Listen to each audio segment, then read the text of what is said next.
हमारे channel RMS entertainment को subscribe करें और घंटी को दबाना ना भूलें।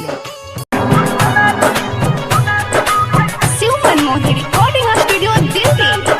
डीजे विकास मटियार कला सीतामढ़ी। रामशंकर राज डीजे रामशंकर राज डीजे सुना भैया हो सुन ले,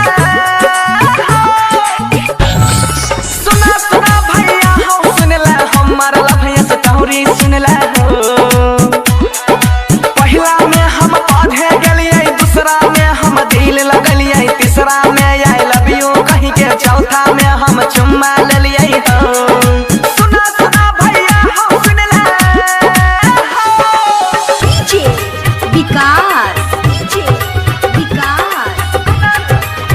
डीजे रामशंकर राज डीजे मटियार कला रामशंकर सीतामढ़ी। राज मटियार कला सीतामढ़ी। रामशंकर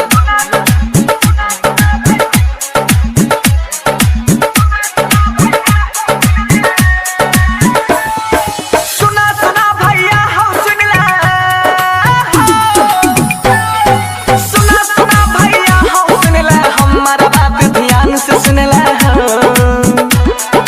पचमा में हम पायल डलिए, छमा में भरदमा डलिए, सतमा में साथे घुमाई के, अठमा में वठलाली डलिए हो। सुना भैया हो सुन ले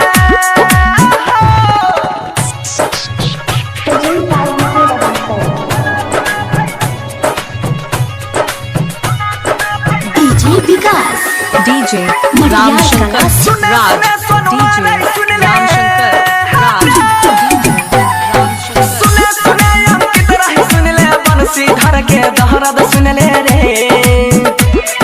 नौमा में नोयडरी भेलै, दसमा में दिल तोड़ देलकै, ग्यारहमा में हमारा छौरी, बारहमा में बर्बादी कैलकै रे। सुने मामी सराय सुन ले, एकरा खातिर तो हमर बीए बर्बाद भाई।